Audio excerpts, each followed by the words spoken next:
Poštovani gledalci SOS kanala Sporting Biza i Media Live, evo nas ponovo u još jednoj novoj emisiji. Imamo novog sagona, naravno, kao i svaki put, Zdravko Trifković, fudbalski stručnjak, je ovde sa nama. Želim ti naravno prvo dobrodošao na naš kanal. Bolje vas našao. Mlad stručnjak, po godištu mnogi još uvek pikaju fudbal, tako kažem, na zeleno-belom terenu, odnosno na zelenom terenu, ja ovde kao u neke boje dresova.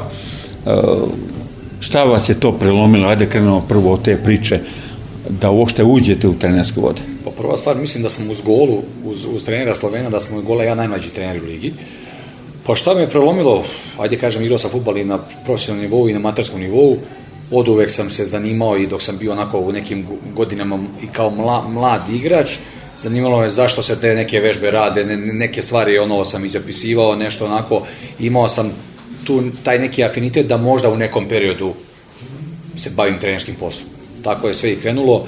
Kad sam izašao iz tih nekog profesionalnog fudbala, posle sam igrao i Srpsku ligu, šta ja znam, i po raznim klubovima, i kad sam došao u neko 2000, mislim da je 13-14. godina bila u budućnosti Dobanovaca, predsednik fudbalskog kluba Dobanovac i sadašnji predsednik Mane Smiljanić mi je dao šansu da vodim tamo kadete.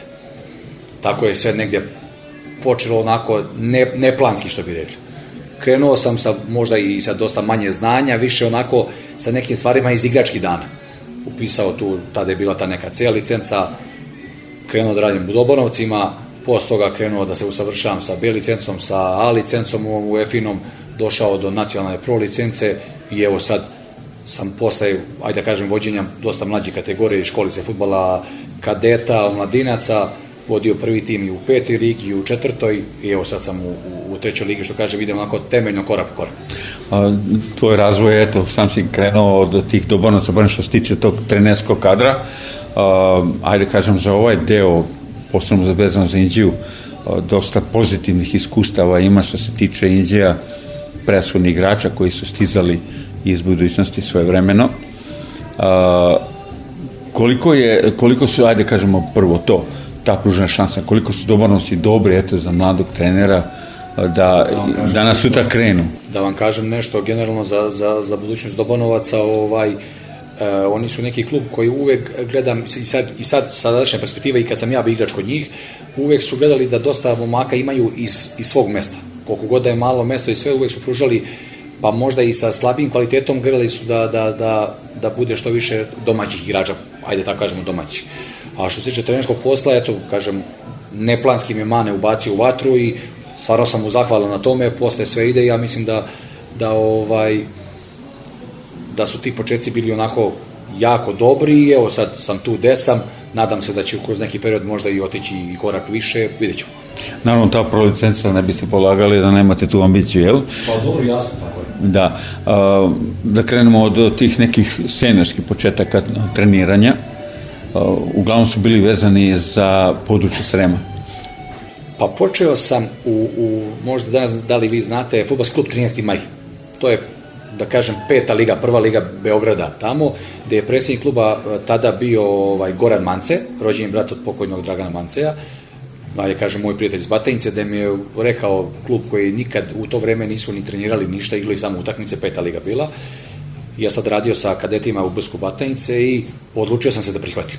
I doveli smo, da vam kažem, iskreno, 20 igrača mladih i prvi put je klub od osnivanja od 83. godine počeo da trenira. I negde i meni to nikada za svoj period nisu trenirali smo sve i na kraju smo te godine završili, mislim, 4. ili 5. u toj ligi, što je bio, mislim, i najveći uspjeh u to vreme kluba. I onda sam posle na zvanje Mede, tadašnjeg predsjednika u Ljukovu, preuzeo Ljukovu 5. ligu, da smo isto u to neko vreme isto bili Sremska liga, imali, mislim, ubedljivo najmlađu ekipu, gde je tad bio mali Dubaj iz 2000. godište, su ti momci izlazili iz Inđije i iz Omladinaca. Onda sam odatle posle otišao u Donji Srem u istu ligu, sa Donjim Sremom napravio veliki uspeh, vratio ih u 4. ligu, kroz baraž sa Trskom. Onda iz Donjeg Srema otišao u Dunav, Vojvođansku ligu Jug, iz Dunava otišao u Kikinu, Srpsku ligu, pao u Mladinac iz Banovaca i evo sad u Slobodi iz Mitrovića. Tako što kažem, Vojvođanski. Tako je. Gospodine Zdravka, taj prelazak iz, da kažemo, tih najmlađih kategorija i dalje vi radite, koliko sam ja upoznat sa tim mladima, koliko je to sa onim iskustvom koji je blizak trenerski i igrački, koliko je to u tim trenucima vama pomagalo da budete, da kažem, i bliski sa igračima, a i u neku ruku i strogi da biste dobili neke rezultate? Pa znaš da vam kažem, lično iz nekog mog iskustva, jako je bitno da se do samih seniora prođe malo radi sa, što kažem, od baze s decom, jer svaka generacija u takmičenju počev od malih dece, petlića, pionira, kadeta, mladinca, ima nešto svoje gde se prolazi, gde se uče neke stvari, da bi se došlo do seniora. To je neko moje razmišljanje i meni je onako, ja sam zahvalan i svim tim ljudima koji su mi davali šansu u mlađim kategorijama, gde sam negde onako sebe gradio da vidim zašto sam to spreman. Generalno, seniori su isključivo takmičari, dok u mlađim kategorijama, tako je, u mlađim kategorijama barem bi trebalo tako da bude, ali nije slučaj kod nas, gde mi sad tražimo već u klubovima, se traži od pionira, kadeta, deca da budu takmičari. Gde po meni je to pogrešno. Deca treba da se usmere, da se prođe i tehničke i taktičke stvari, sve da bi došli u bilo koji prvi tim nekog ranga, da se sa njima u prvom timu radi taktika, fizička sprema i tako neke stvari koje jesu za seniora. Vrlo često čujemo upravo tu priču koju ste vi sad započeli u našem razgovoru, naravno u pripremi ovoga svega nismo to ni pominjali, da su deca previše opterećena sa tim sistemom 4-4-2, 3-5-1 i tako dalje, da nema više one razigranosti, da tako kažem, da se u inostranstvu bukvalno taktiku vodi upravo u ovo vreme u koje ste vi pomagali. Mi smo nekako dominantni u tim uzrastima do 15. 16. godine u nekim pojmovima sa drugim evropskim zemljama, kasnije se ti igrači gube. Koliko je to razlika? Pa ja mislim da je to prvi veliki problem u našem fudbalu. Da deca mnogo rano ulaze u takmičenje i da u nekom periodu kad treba da postanu takmičari oni sa gore. I već dođu tenzija od samih roditelja, od trenera u klubu, od uprave kluba, ne više od trenera, više od uprave kluba, da moraju da budu prvi u tamo nekim ligama koje realno da li neko prati i sve, u stvari oni ne razvijaju deci te sposobnosti koje imaju, nego zarad nečeg ličnog interesa, zarad nekog rezultata, neke tabele, neke medalje, se ta deca okreću od fudbala i okreću od sporta. Po meni bi trebali da imamo u mlađim kategorijama da se pravi baza za taj prvi tim, kao sad gde sam trenutno u Slobodi iz Donjih Tovarija, koliko god da je malo mesto, da prioritet bude da se svake godine proba da se iznedri barem jedno dete na tako malom mestu i da ima barem jedan dečak koji može da igra srpsku ligu. To je neki cilj. Sve što je veće mesto, počev od Inđije, grada, Novog Sada, treba da imaš, pošto je veća baza, treba da se isključivo gleda za taj prvi tim, sad za Inđiju, za Želju, da oni u njihovim mlađim kategorijama rade za taj prvi tim. Da što više dece i što više momaka izađe iz okruženja, ne mora direktno iz Inđije, iz opštine, da može da igra tu neku srpsku ligu ili sutra dan prvu ligu Srbije ili Superligu. Malo pre ste pomenuli Ljukovo, idemo na ovu okolinu ovde oko nas, Ljukovo, Pećinci, Stari Banovci, vaše brušenje tih timova za vaš razvojni put, da li je to po vama i dobar bio put? Pa da vam kažem da jeste. Ja sam i u Donjem Sremu došao kao, iskreno kažemo, neafirmisan trener. Mlad trener i Miloš Gmizdić mi je predsjednik i sadašnji predsjednik kluba dao onako šansu više možda iz nekog mog karaktera iz igračkih dana. Gde smo bili 4. 5. i gde mi onako čovek želeo mladog trenera sa nekom ambicijom, gde se na kraju ispalo da mu se to isplatilo. I klubu i sve. Stvarno me tamo vežu lepe uspomene za klub, napravili smo ozbiljan rezultat, sledeće godine smo bili 3. na kraju. Posle toga sam otišao u Dunavu je bila druga priča. Kad sam došao u Dunav i Stari Banovaca, klub sa 8. 9. kolo sa 6 bodova i sa 10 igrača. Realno pričamo da je bilo, s obzirom vamo da je u Donjem Sremu bilo sve postavljeno na mesto gde se znalo ko šta radi, vamo smo došli, sadašnji predsjednik Boban Krinić je preuzeo klub, postao predsjednik kluba i zvao me da dođem. Gde smo onako zajedno, stvarno, ja ne znam što da vam kažem iskreno, baš je bilo teško tih 6-7 kola do kraja jesenjeg dela i onda smo doveli 17 igrača. 17 igrača onako nismo mogli da biramo i da smo velikim radom i trudom zadnje kolo, ja mislim da je to i prenošeno uživo, zadnje kolo smo sa Šajkašom se borili za gol i život. Mi ili Šajkaš se, znači ko pobedi ostaje u ligi, ko ne pobedi ide u 5. ligu. Na našu sreću negde mi smo to rešili 3-2 i ostali u toj ligi. Cijele godine sledeće smo onako, što kažem, kad daš treneru da radi prelazni rok, 2-3 prelazni roka smo imali, Dunav sam pasirao na to neko 5. 6. mesto, bez trzavica, bez svega, i onda je usledila poziv Kikinde. Nova priča? Radio sam 2-3, možda i 3,5 godine u Vojvođansku ligu Jug, negde iskorak, gde tadašnji sportski direktor Marko Vukovac me pozvao, seli, dogovorili se, onda skroz neka druga priča u odnosu na Stare Banovce, izrazito mlada ekipa, u nekom trenutku, da kažemo, stariji mladinci, ako postoji taj neki izraz za te momke. To bi rekli U21 ili tako nešto? Tako što bi rekao, neka olimpijska reprezentacija U23, maks je bilo. Imali smo 14-15 bonus igrača u tom periodu, zasukali rukave, naravno, podloga je bila napravljena jako dobro od mog prethodnog trenera Kikinda, inače mog velikog prijatelja Vlade Šponje, da je on to već negde sam nadogradio njegov put, da je on plasirao ekipu na 5. 6. mesto, ja preuzeo već ekipu treniranu sa nekim zahtevima, doveli smo određen broj igrača da selekcija ta malo da se nadomesti i onako krenuli dobro, imali smo, mislim da je to sad i rekord, 13 utakmica bez poraza, 12 utakmica bez poraza u Srpskoj ligi. Posle poraza u Divošu, baš od mog kolege Vlade Šponje, izgubili smo 2-0 i kući sam igrao sa Slobodom, sadašnjim mojim timom 0-0, ljudi su mi se zahvalili i onako što kaže, pružili smo ruku i svako je nastavio svoj put dalje. To je možda u tom datom trenutku i bilo i dobro za vas kao trenera, kasnije ste nastavili nov put, nov klub, nov izazov i mnogo bliže kući. Pa da vam kažem nešto iskreno, ja smatram da svako u klubu ima pravo na neko svoje razmišljanje. Oni su mene ljudi doveli, sad su se odlučili da prekinemo saradnju iz njima poznatih razloga, to smo učinili. Pauzirao sam, gledao i dalje u svu utakmicu, završavao nacionalnu pro licencu, stigao je poziv standardno u 7. 8. kolu, što kaže mi kad smo u kući ne biramo dan i vreme kad će neko da nas pozove. Tako je. Kako kažu, trener uvek ima raspakovan ili zapakovan kofer. Tako je, i to što kažu, takav je posao i mi to tako gledamo.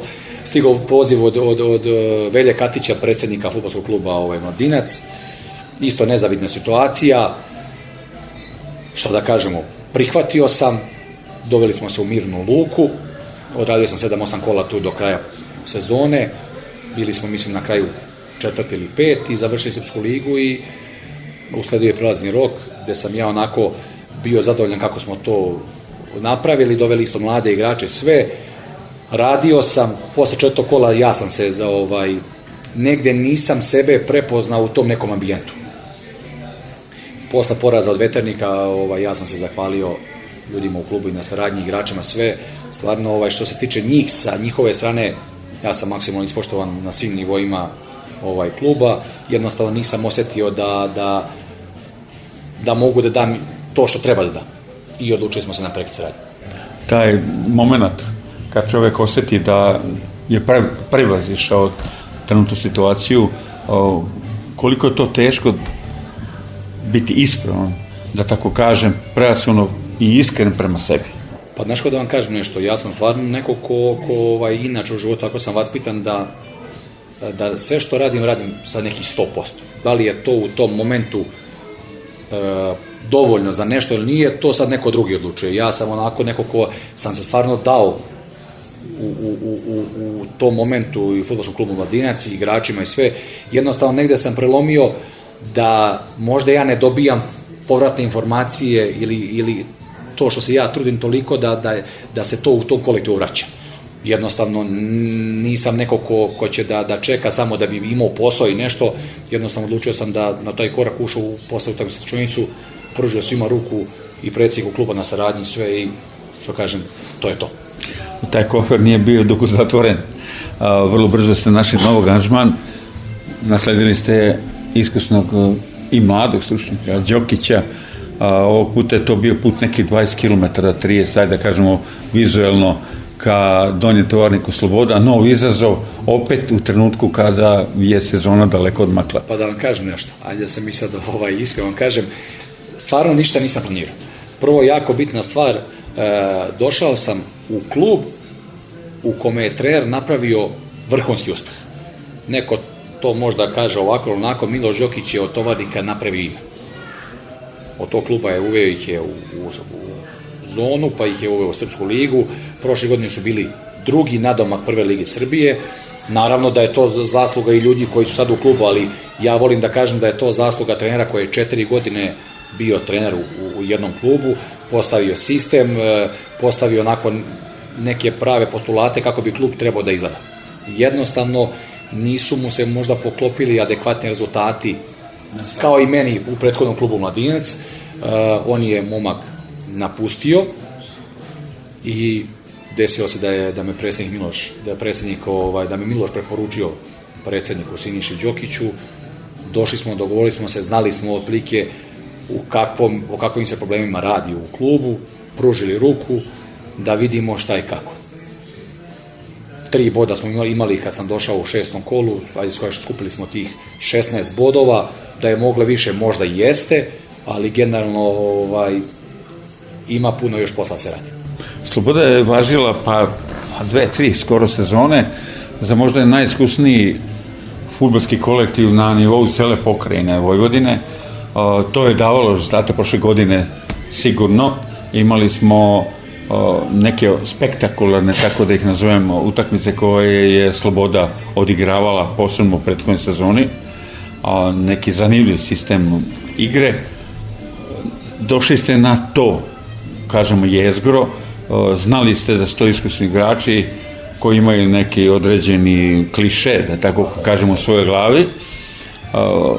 Ipak napravili ste neki sigurno uspeh, možda, kako ste sami rekli, mogli bolje, ali taj odnos vas koji ste trener igraču koji možda i stariji od vas, a ima ih u vašem klubu, koliko je to sad teško uspostaviti odnos strateg-igrač?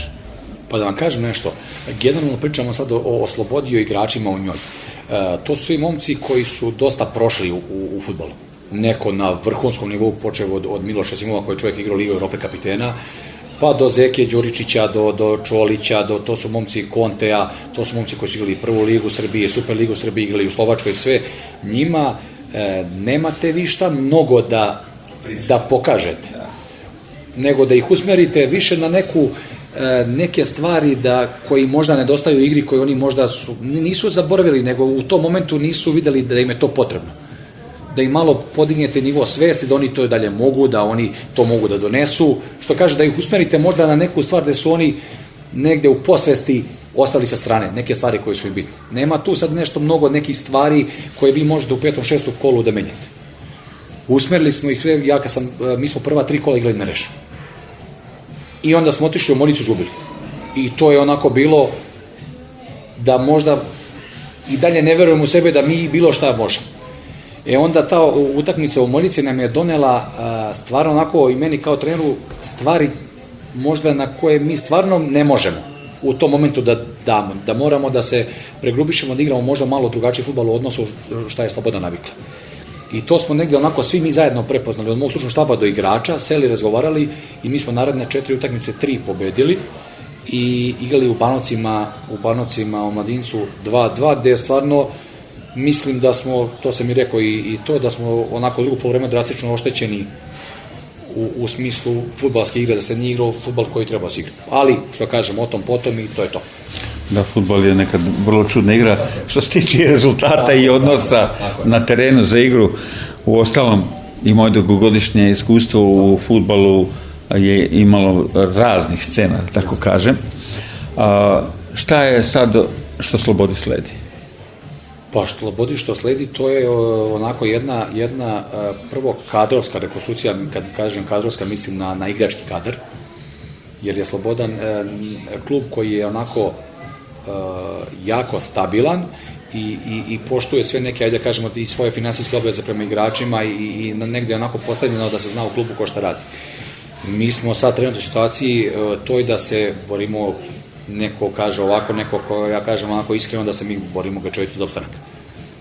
Da li smo zaslužili da budemo tu ili nismo, verovatno kad saberete svi 15 kola jesmo, jer to se uvijek, ja to stalno pričam, 2, 3 kola, 4 kad se odigraju, pa ovo iznenađenje ovo, kad prođe 15 kola, to se izneveliše, otprilike svako dobije nešto što zaslužuje. U ostalom igraju svako sa svakim, da. Tako je. Mi smo, onako, ja sam se odlučio da onako na jedan fin rez da se podmladimo, da dovedemo igrače koji žele, mlade koji žele da probaju negde da se plasiraju možda i u višem rangu. Da, i tako je, i igrače koji žele da pruže onako od sebe maksimum.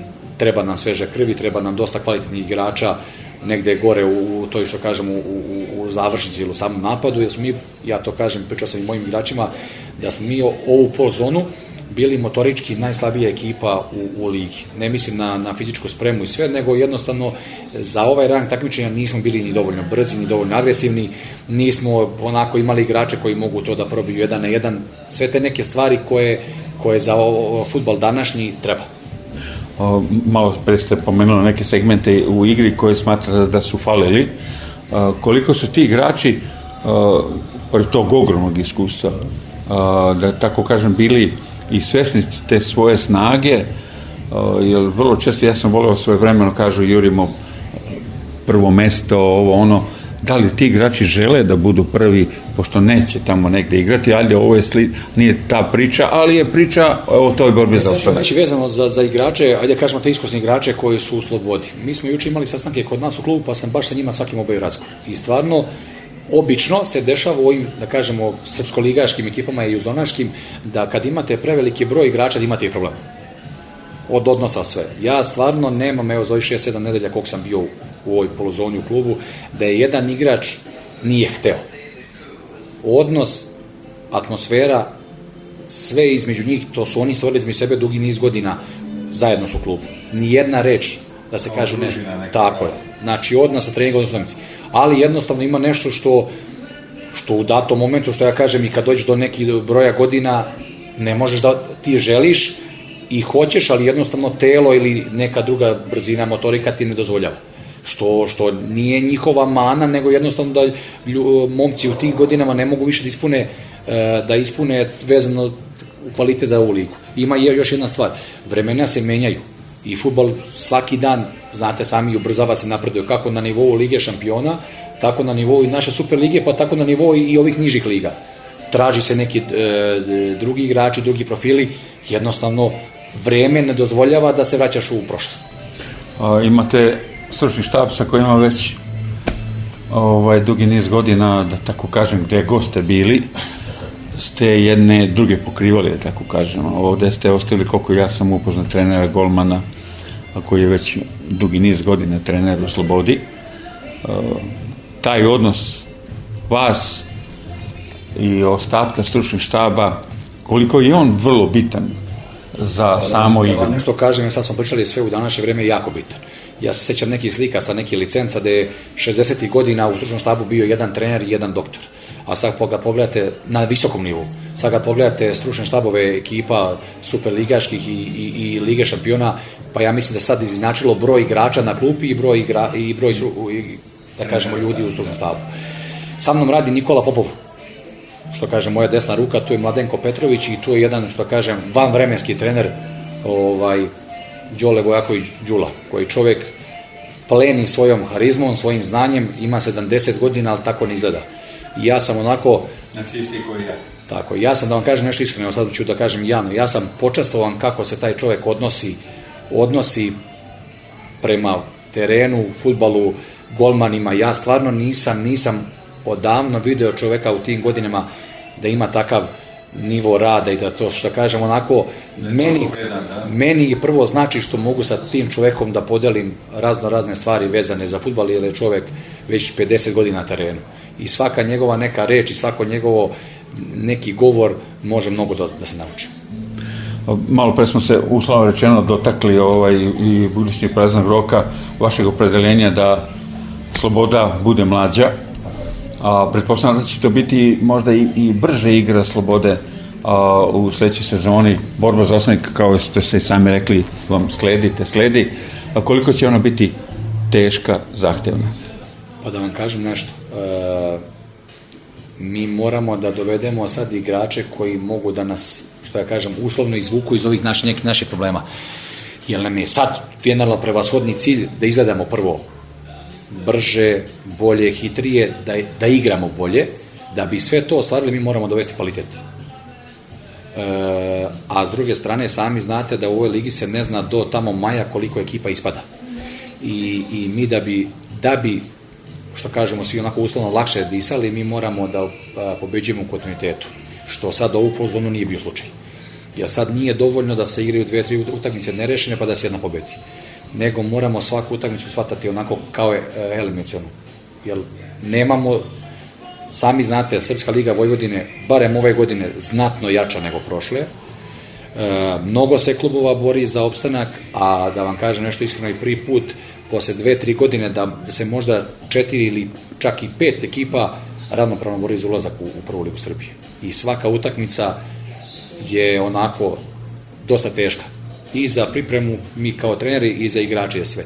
Nije velika razlika u kvalitetu između nas koji smo u donjem domu i ne znam, Elemira, Želje iz Inđije ili Hajduka iz Divoša.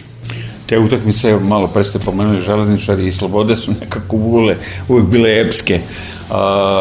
Da li ovde, da li čak mi se čini više ovde u Inđiji nego u samom Donjem Tovarniku, to buđenje, da tako kažemo, tih sredina, posebno malih sredina kao što je kao i klub iz koga vi sad potičete, da tako kažem, koliko to može da unapredi fudbal u Donjem Sremu, prvo mislim sad na Pećinačku opštinu, mala je i po broju stanovnika, kompletna opština, koliko ona može da izradi u budućim godinama tipa igrača Miloš Simov i ovi momci koji će stići, da pomognu da bude to dobar razvoj fudbala. Upravo se vraćam na onaj neki početak naše priče.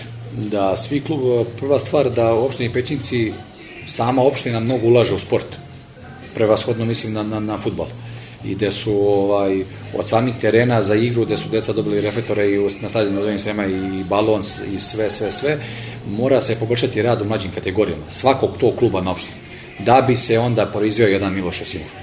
Jer ta deca sama ne mogu doći do treba neko da ih ima, da ih usmeri. Na moju veliku sreću poznajem jednog čoveka, znate ga vi, Čedu Matića, koji je bio vrhunski trener seniora, sad je neko ko je onako radi sa tom decom u Donjem Sremu i gde će on sigurno kroz koju godinu iznediti nekog igrača sličnog Milošu Josimovu. Gde će sigurno plasirati neko da će sama opština Pećinci imati neko dete koje će možda biti, ako ne kao Miloš Josimov, onda približno njemu. Evo, Sloboda, otprilike znamo ambicije koje vas očekuju, neke lične ambicije, vas, mlad trener, pomenuli smo na početku razgovora da danas sutra možda to bude i prva, ko zna, danas sutra i Superliga Srbije.